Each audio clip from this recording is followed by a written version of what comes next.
stories.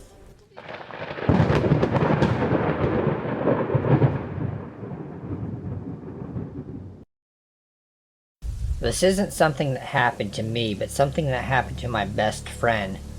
This happened only a few weeks ago. Here's a little background. My best friend walks her dog all the time on the trail. It's a trail in a public park. It's popular and a lot of people go there. She pulled into the parking lot and got her dog out of the car without an issue. As she was walking over to the trail, she noticed a man standing a little back in the woods and staring at her. He was standing right by the entrance to the trail. She said he was a man in his mid-20s. She told me she thought he had a dog and that the dog was going to the bathroom. As she got closer, she realized he didn't have a dog. She was maybe 10 or 15 feet away from him, and he still stared at her. He didn't say anything to her. She felt uneasy and booked it back to her car. He followed her back to her car. She quickly got in and locked the doors. He started banging on her windows. She couldn't make out much of what he said. She drove off and called the police. The police asked her if she spoke to the man and didn't seem to take it seriously at first. They finally said they would send somebody out to look. It scared the hell out of her. She went to a different trail to walk her dog. She hasn't seen him since, thank God. I hope he was caught because he could stalk her or another girl again. Whoever the hell this creepy guy was, I hope they never meet my best friend again.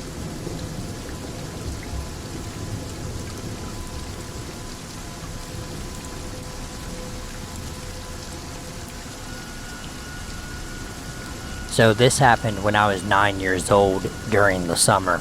I grew up living with my parents and younger sisters, and our house was situated on a cul-de-sac.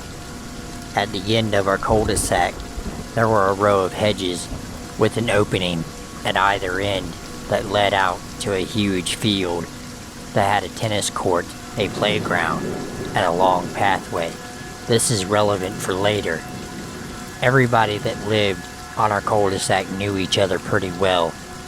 There were also a few kids my age, so I spent most of my free time playing outside on the grass with them.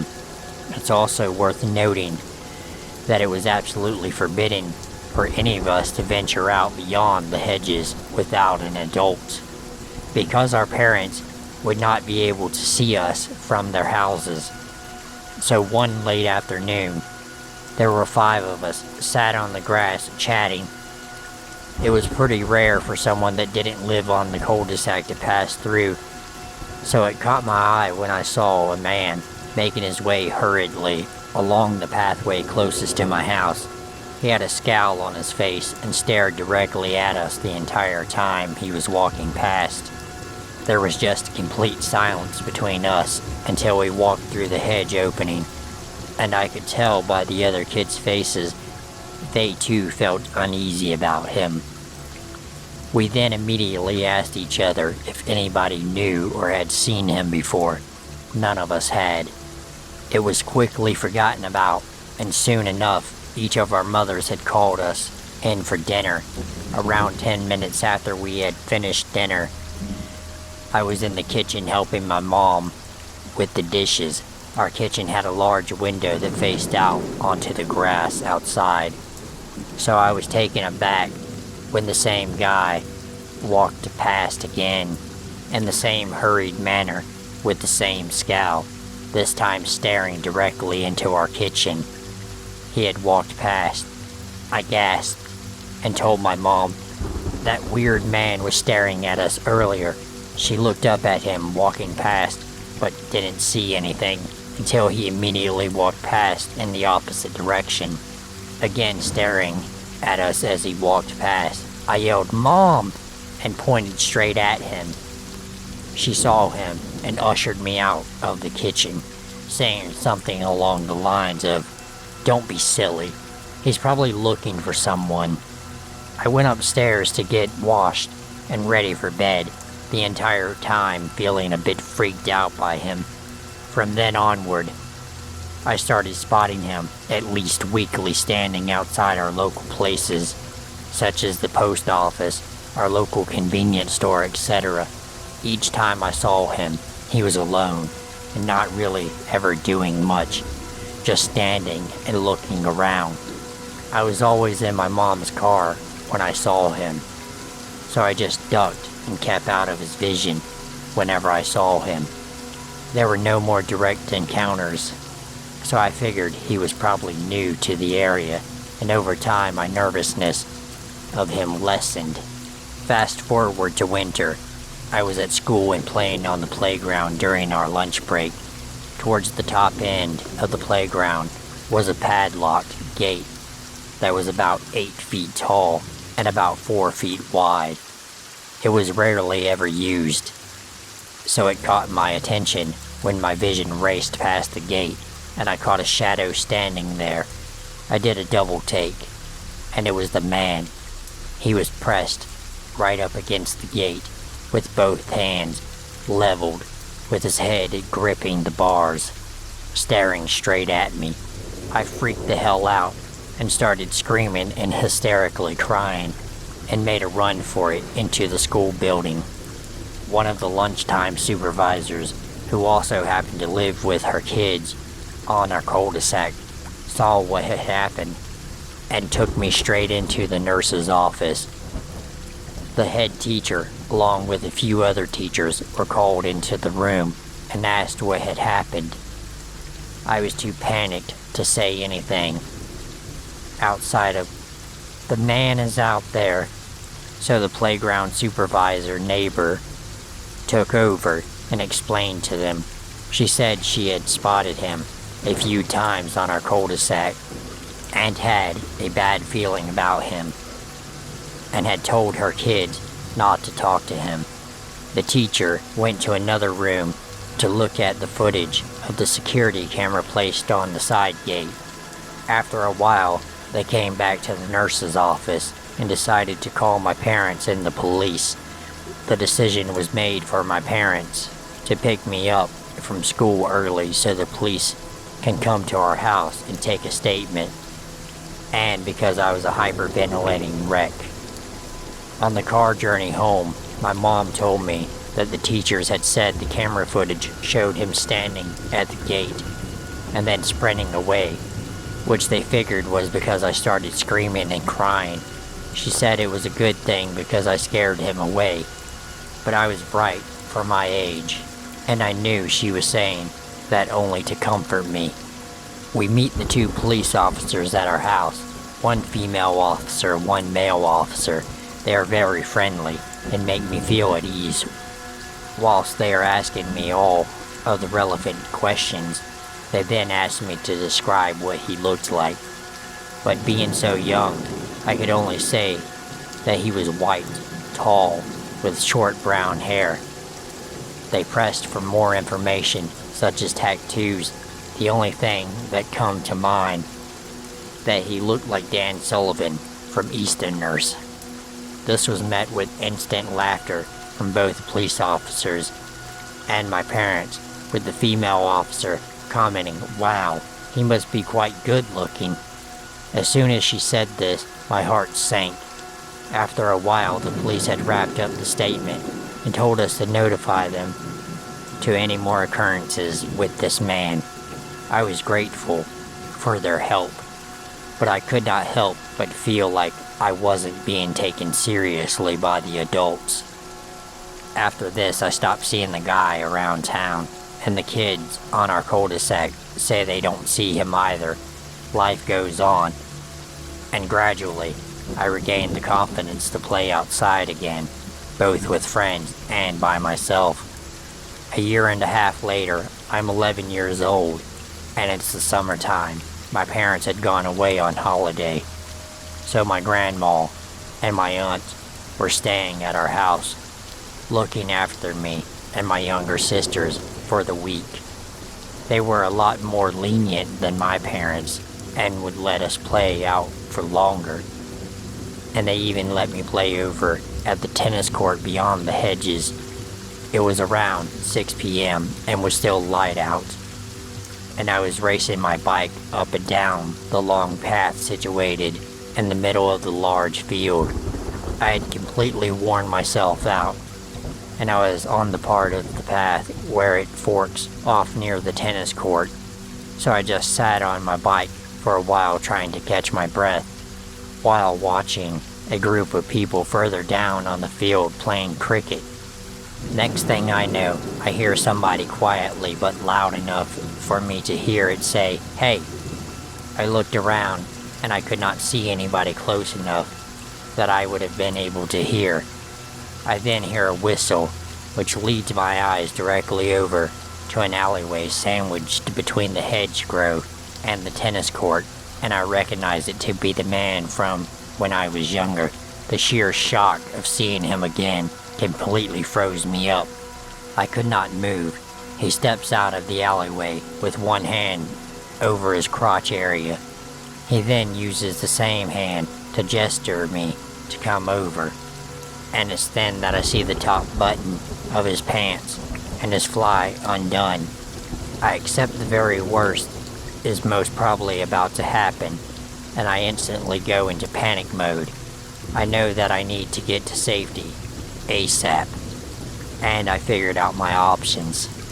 The first option is to head straight down the field to the group of people playing cricket, but I don't know these people, and I don't know if I can rely on them to keep me safe from this man.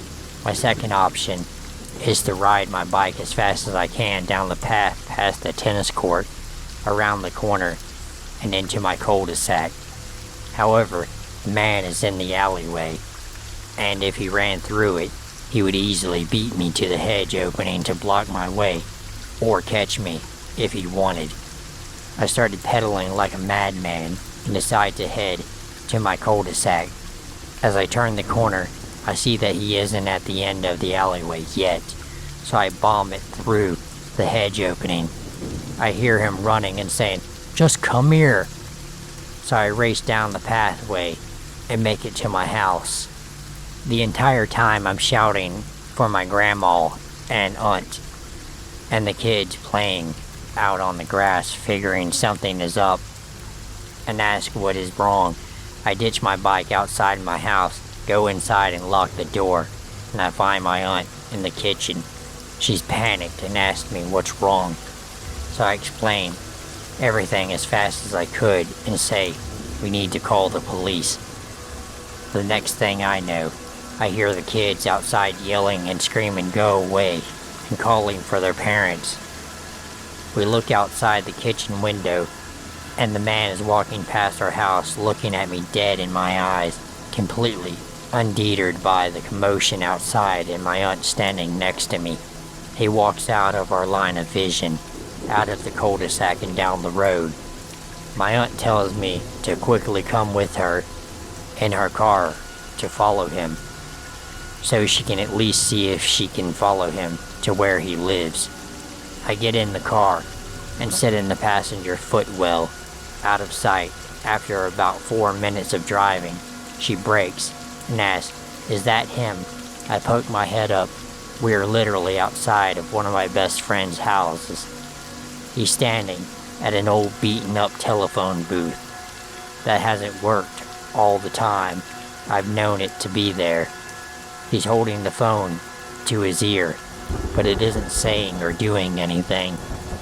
To his right are 3 girls, a little older than I am, sat on a bench chatting away. Oblivious to the man stood silently at a public telephone that doesn't work. My aunt parks her car and says she's going to sit and watch and make sure the girls are okay, and tells me to stay down. After no longer than a minute, my aunt says these girls are getting up, so I poke my head up again, and I see them go on their way. Suddenly the man literally just drops the phone and turns around on the spot to face the girls. Before he can even take a step out of the telephone booth, my aunt starts honking her horn and opening her door to yell at him to go away and leave the girls alone. I see him completely freak out and make a break for it up an alleyway, with which has 2 exits. The girls turn around and try to figure out what's going on. but my aunt pulls away and was headed over to one of the alleyway exits. My aunt tells me to get her phone from her bag to call the police. We get to exit number 1, but he is nowhere to be seen, so we head to exit number 2. Meanwhile, the policewoman on the phone says she is sending for a patrol car to the area and another to our house, so we can give a statement. We get to exit number 2, and again we can't find him anywhere. We decide to head home to meet the police, where I give another statement. The police officers sent this time around take me much more seriously, and after the statement was given, they said they will also spend some time driving around the immediate area looking for the guy. From then on, I did not see the man at all, and nor did my friend. We did not ever receive any type of update from the police, so I never knew what came of the investigation. The situation ended up with me being super protective and paranoid over my younger sisters whenever they were playing outside unsupervised. And I worried that if they were caught up in the same situation, they might not have been as lucky as I am. So scary, weird guy, let's not ever meet again.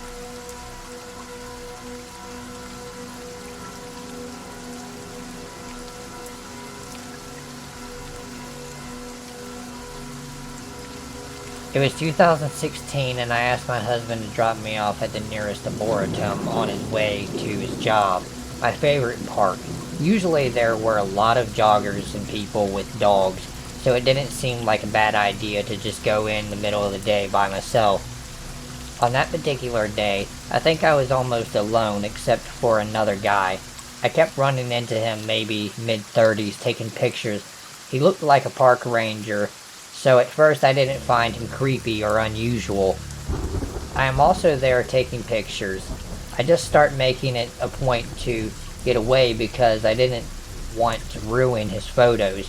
At some point I got the feeling like I am the subject of his photos, and that is when I started getting creeped out. I started looking for a way out of the park. As I made my way out, he was there again. I tried to keep it friendly and say something innocent related to the job, and he said, "Oh, I don't work here." He said nothing more. We were out of the park, and I ran up to my husband's car and loudly said, "Hi honey, I miss you." Not deterred by my husband's presence at all, the guy came over before I could even tell my husband about what had just happened, and he said, "By the way, my name is Jordan, check out my photos on Facebook." And he handed me a business card.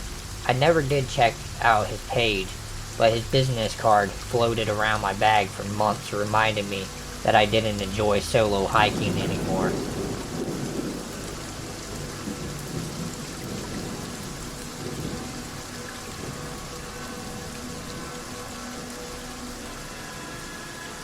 This story happened about 2 years ago while I was in university working on my degree in biology. I had signed up for a trip to gather samples for an experiment some students in the ecology department were doing to run. It required the collection of samples from several sites, so they recruited biology, ecology, and forestry majors to help them complete the sampling in a shorter period. The area my group was to take samples from was a few hours from my uni in the Pacific Northwest. We got to the campsite in the late evening and set up our tents. One of the other students had brought a big container of split pea soup from home and was sharing it with the others on the trip. I don't really care for split pea soup, so I declined the offer. Everyone had some except me. One other student and the professor come the next morning. The 5 students who had eaten the soup weren't in the best of shape. They were in the grips of some gnarly food poisoning and were in no shape to hike for 8 or 9 hours to collect samples we needed. The professor who was supervising us had originally some rules, such as people travel in groups of at least 2 and we had to return to camp by nightfall. Now those rules were tossed out to make sure we kept to our timetable and collected all of the required samples. We were just told to do your best to complete the work assigned as long as you can do it safely. That morning I set out for a long day of hiking. After a mile or so I ran into the stream I was supposed to follow.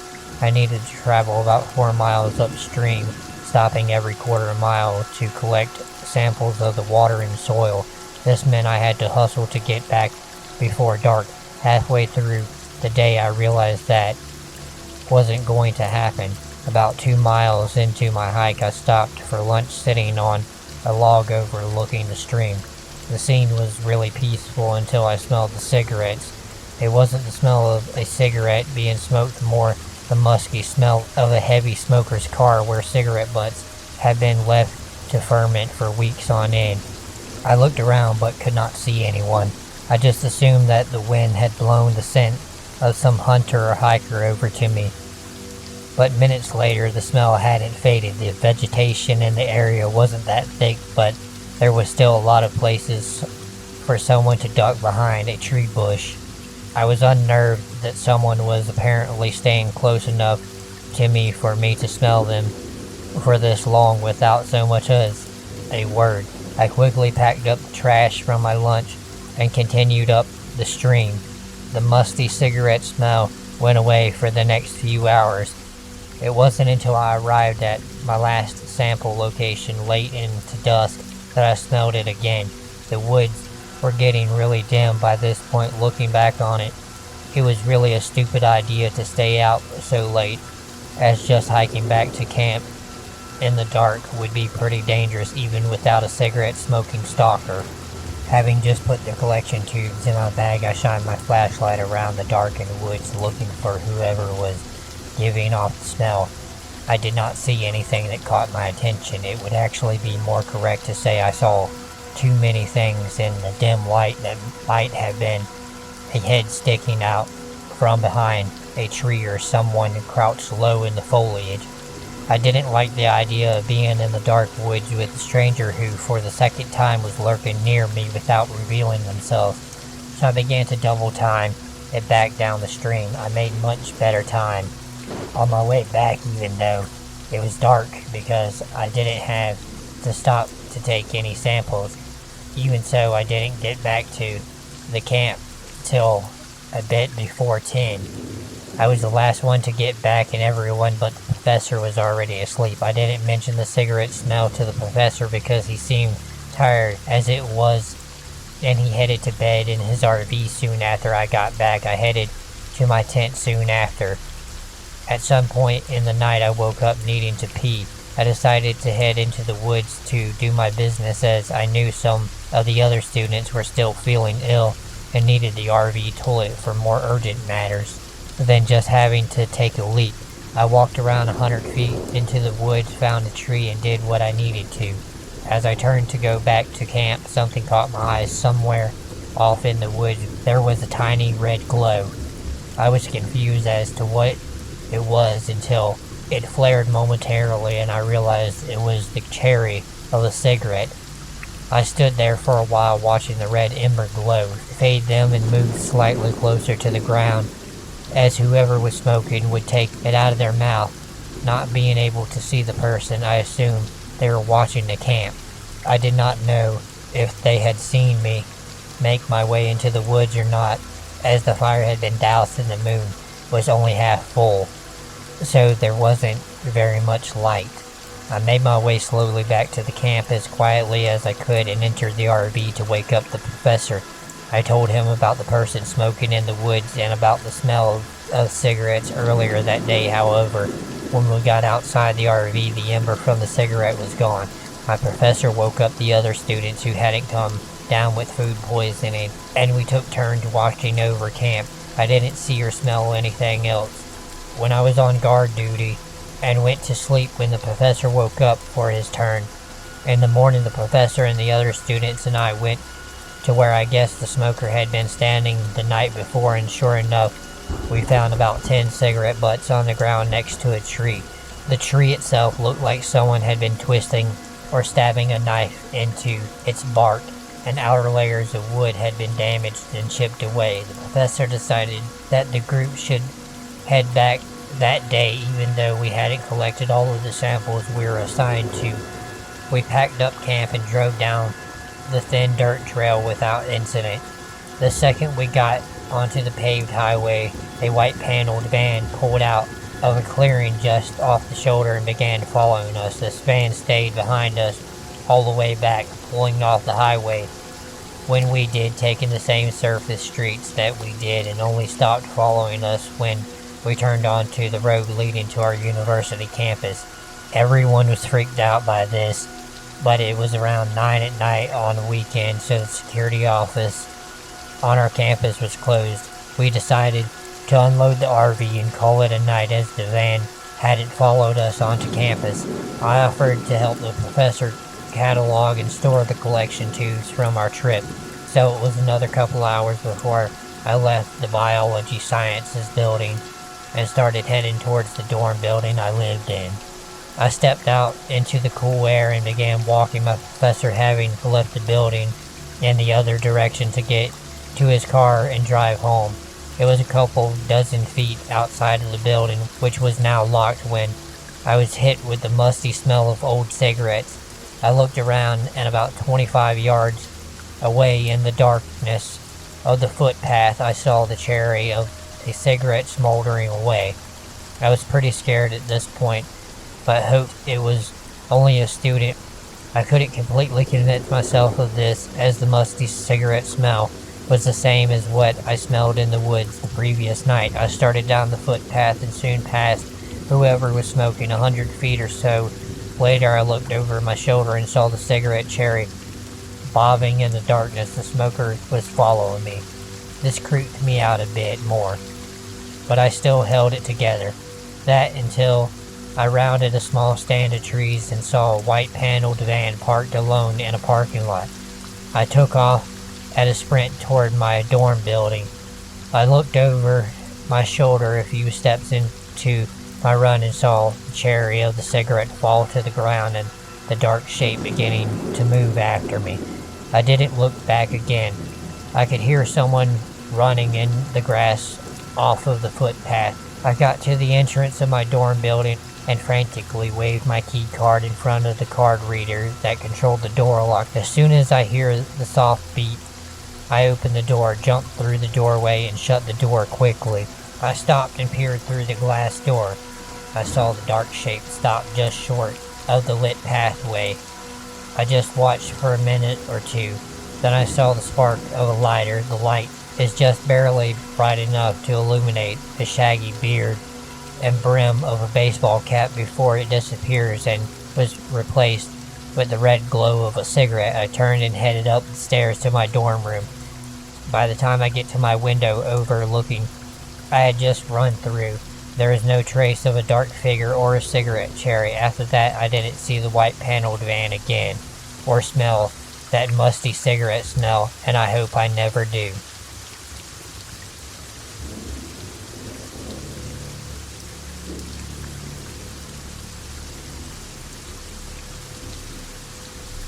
I'm originally from a major city in southern Ohio, and outside of the town, there are a number of smaller townships. One of these is known as the more country bumpkin redneck grit part of town. It's not even the same county, but it is part of the general area my city is in. In the woods there's this legend of Hell's Church, supposedly an old church that burned down where Satanists do rituals now, or a Satanist church that burned down by a ritual. There are a number of Hell's Church myths in Ohio in many different places, but this one was close to us, and a number of my guy friends decided they wanted to be ghost hunters and check out haunted places around where we lived. We were juniors in high school, and while all of us obviously thought this was just stupid bullshit, we thought it was funny to go out and scare ourselves. Plus, most people had cars or driver's license by now, so we were enjoying our new burst of freedom. I'm a scaredy cat about most stuff like this, but I was the most tomboyish girl in the group and always kind of wanted to be able to hang out with the guys. Plus, some of the girls in the group were going, so I didn't want to look like a loser or a pussy. So one day in November, we decided we were going to go out one night and try and find this church. We had actually been to this location once before that fall, but one of my friends had a curfew. So after exploring an old barn and the railroad tracks on a bridge nearby, we left. We hadn't found the church. We took 2 cars out there going past more populous parts of our city and back to this woodsy area. I can't honestly tell you how we got out there, but I know it's off a state highway, then an abandoned access road, past some old warehouse, and then down a dirt road.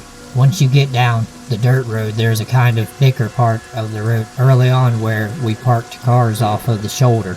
We did this because the road thins out and becomes impossible to drive down. And also, someone clearly owns this land, and later down the road, there is some no trespassing signs.